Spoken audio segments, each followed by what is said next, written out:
Mr. President, I come to the floor today to announce the introduction of emergency legislation to provide relief to students and young graduates who are drowning in debt.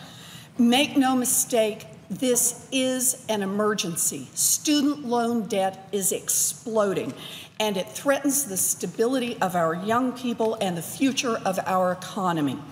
Outstanding student loan debt now totals $1.2 trillion, and each year, students are taking on more and more and more debt.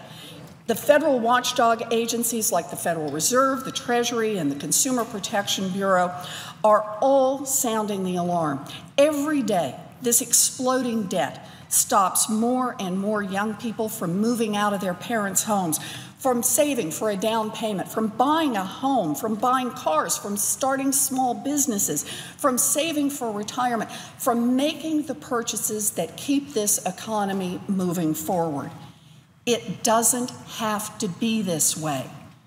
Congress set interest rates on student loans at artificially high interest rates that generate extra money for the government. The GAO recently projected that the government will bring in $66 billion just on the slice of student loans from 2007 to 2012. Those are the kinds of profits that would make a Fortune 500 CEO proud. We should cut those interest rates, and we should cut those government profits. We should give our young people a break and boost our economy. This morning, 24 senators joined together to introduce the Bank on Students Emergency Loan Refinancing Act, which will do just that. The idea is simple. With interest rates near historic lows, homeowners, businesses, and even local governments have refinanced their debts.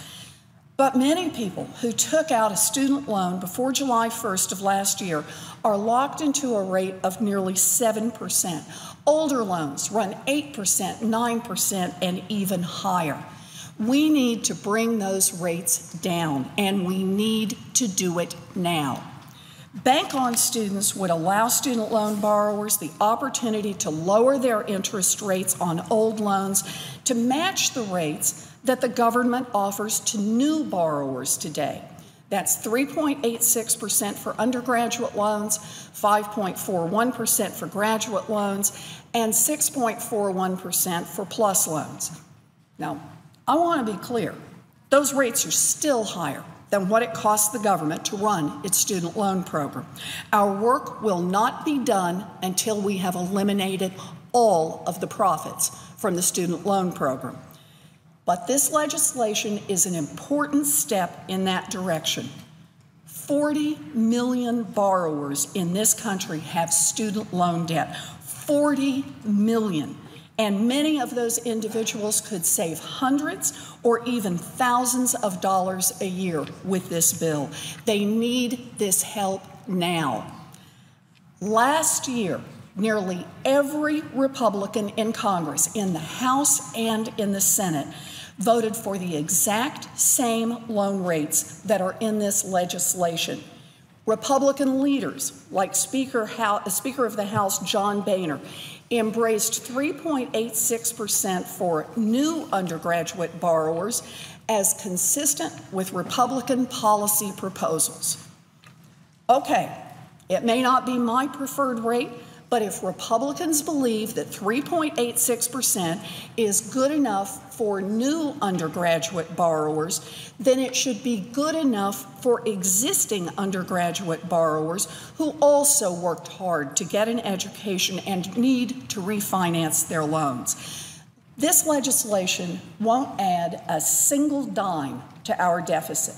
The Bank on Students legislation adopts the Buffett rule, which limits tax loopholes for millionaires and billionaires. And it requires that every dollar we bring in as a result of that change goes directly to supporting lower interest rates on existing student loans. Refinancing won't fix everything that's broken with our higher education system. We need to bring down the cost of college, and we need more accountability for how schools spend federal dollars. But the need for comprehensive reform must not blind us to the urgency of addressing the massive debt that's already crushing young people. This is a question of economics, but it is also a question of values.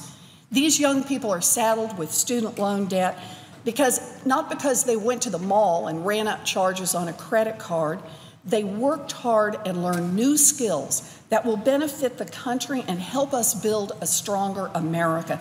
They deserve a fair shot at an affordable education. This is personal for me. I was the first person in my family to graduate from college.